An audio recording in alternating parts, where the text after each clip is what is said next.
Hello, Internet family. Here is Chapter 11 of the Master Key System by Charles Haanel, originally published in the 19-teens.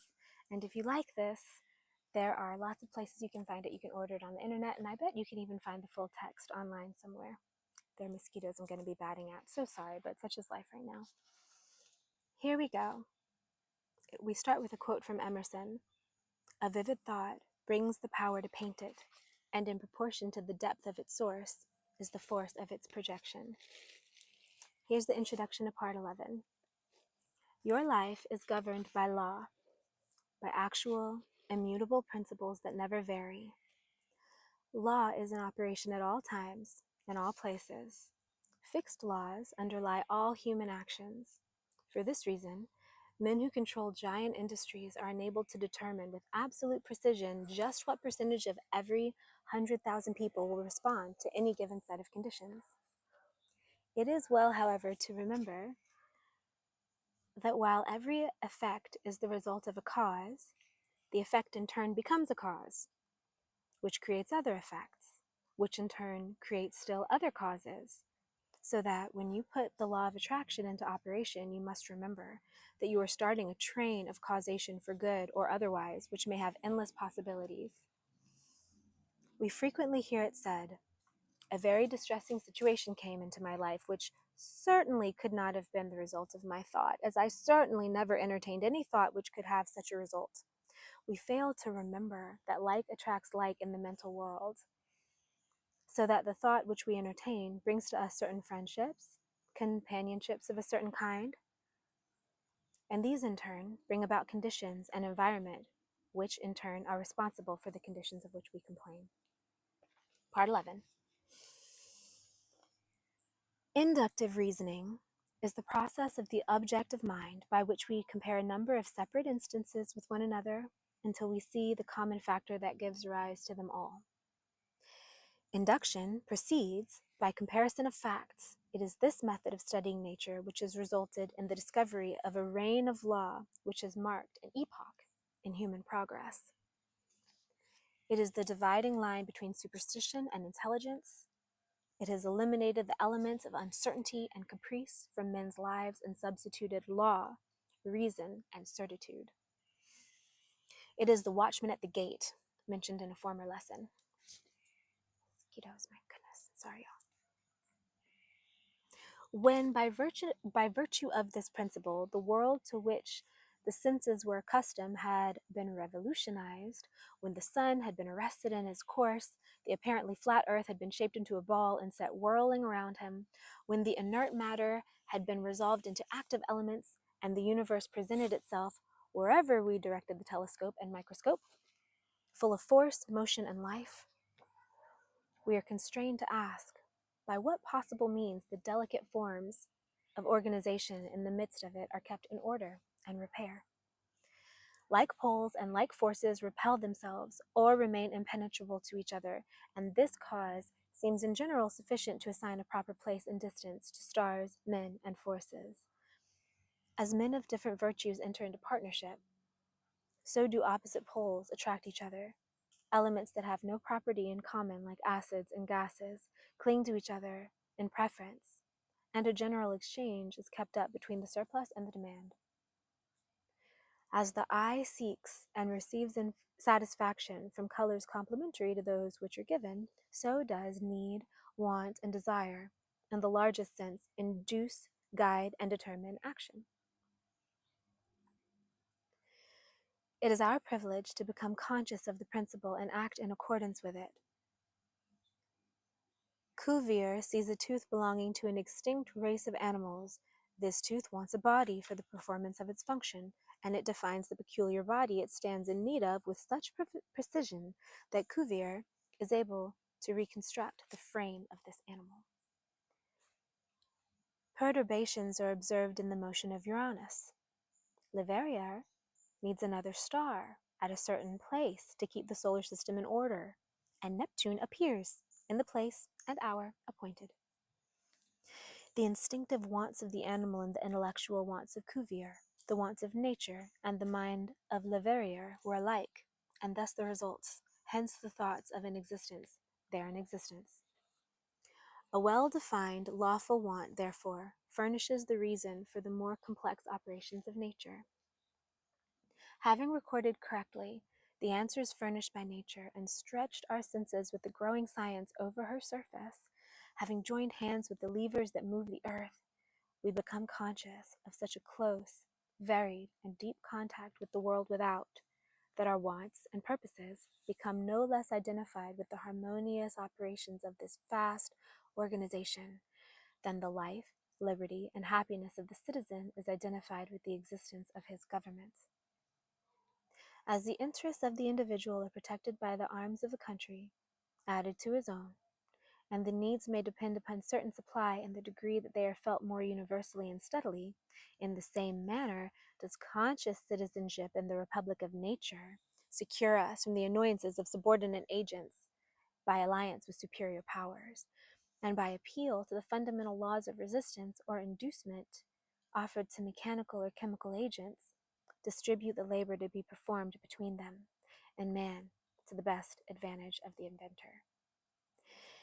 If Plato could have witnessed the pictures executed by the sun with the assistance of the photographer, or 100 similar illustrations of what man does by induction, he would perhaps have been reminded of the intellectual midwifery of his master, and, in his own mind, might have arisen the vision of a land where all manual, mechanical labor and repetition is assigned to the power of nature, where our wants are satisfied by purely mental operations set in motion by the will, and where the supply is created by the demand.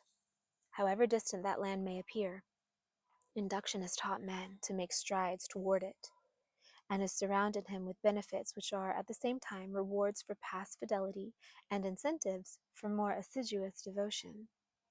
It is also an aid in concentrating and strengthening our faculties for the remaining part, giving unerring solution for individual as well as universal problems by the mere operations of mind in the purest form. Here we find a method, the spirit of which is to believe that which is sought has been accomplished in order to accomplish it. A method bequeathed upon us by the same Plato who, outside of this sphere, could never find how the ideas became realities. This conception is also elaborated by Swedenborg in his Doctrine of Correspondences, and a still greater teacher has said, "What things soever ye desire when ye pray, believe that ye receive them, and ye shall have them." Mark 11:24. The difference of the tenses in this passage is remarkable. We are first to believe that our desire has already been fulfilled. Its accomplishment will then follow. This is a concise direction for making use of the creative power of thought by impressing upon the universal subjective mind the particular thing which we desire as an already existing fact. We are thus thinking on the plane of the absolute and eliminating all consideration of conditions or limitation, and are planting a seed which, if left undisturbed, will finally germinate into external fruition.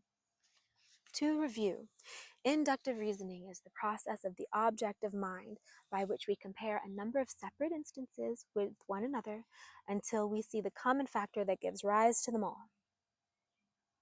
We see people in every civilized country on the globe securing results by some process which they do not seem to understand themselves, and to which they usually attach more or less mystery. Our reason is given to us for the purpose of ascertaining the law by which these results are accomplished.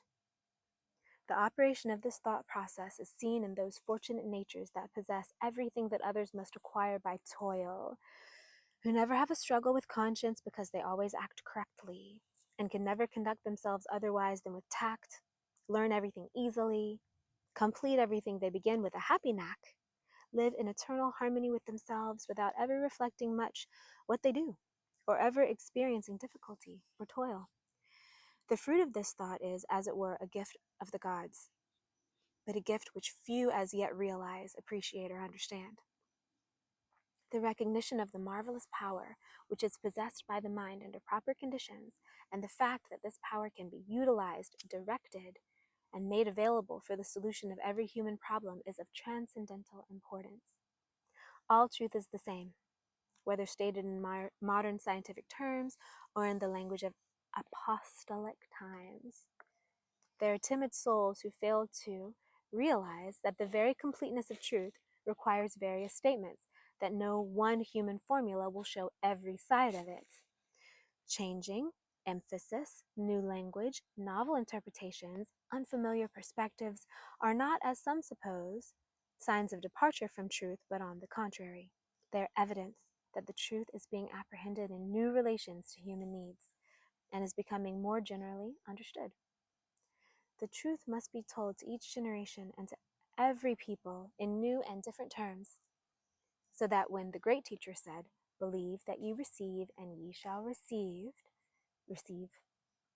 or when Paul said, "Faith is the substance of things hoped for, the evidence of things not seen," or when modern science says, "The law of attraction is the law by which thought correlates with its object," each statement, when subjected to analysis, is found to contain exactly the same truth, the only difference being in the form of presentation.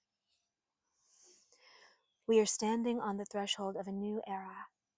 The time has arrived when man has learned the secrets of mastery, and the way is being prepared for a new social order more wonderful than anything ever heretofore dreamed of.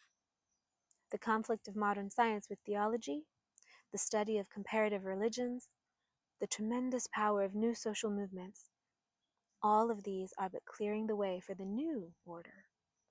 They may have destroyed traditional forms which have become antiquated and impotent, but nothing of value has been lost.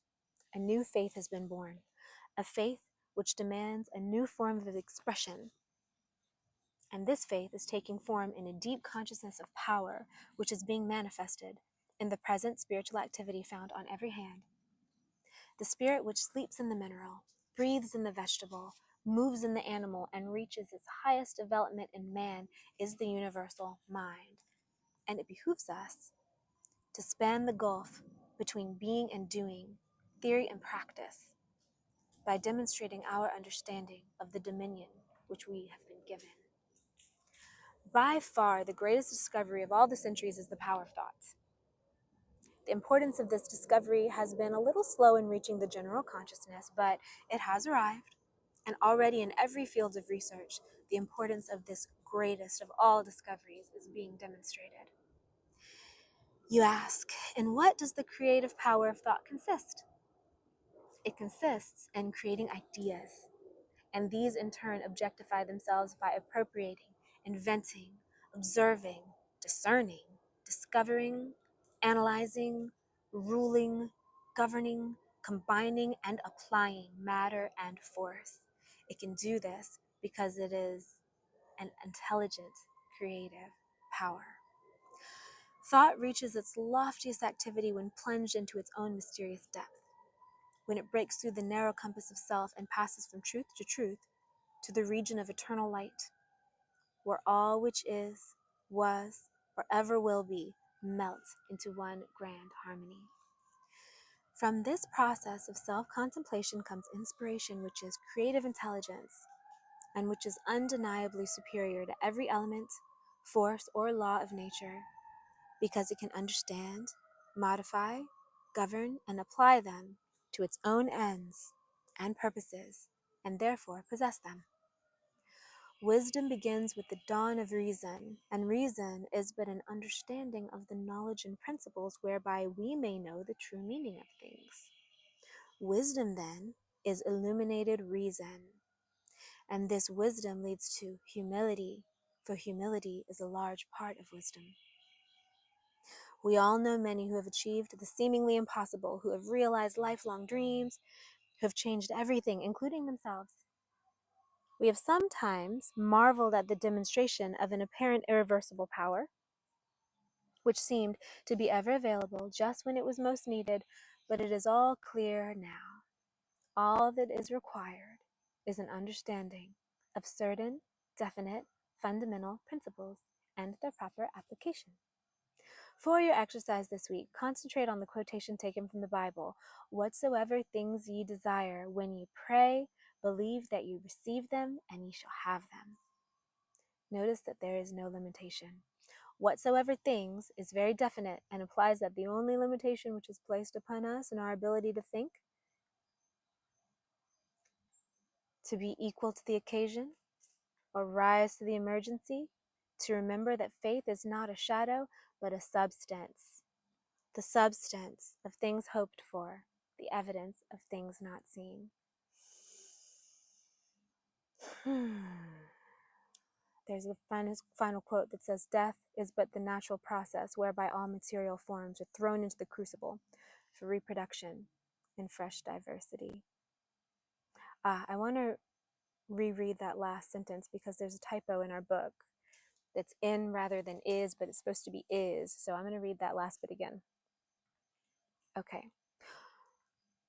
For your exercise this week, concentrate on the quotation taken from the Bible. "Whatsoever things you desire, when you pray, believe that you receive them, and you shall have them." Notice that there is no limitation. "Whatsoever things" is very definite and implies that the only limitation which is placed upon us is our ability to think, to be equal to the occasion, to rise to the emergency, to remember that faith is not a shadow, but a substance, the substance of things hoped for, the evidence of things not seen.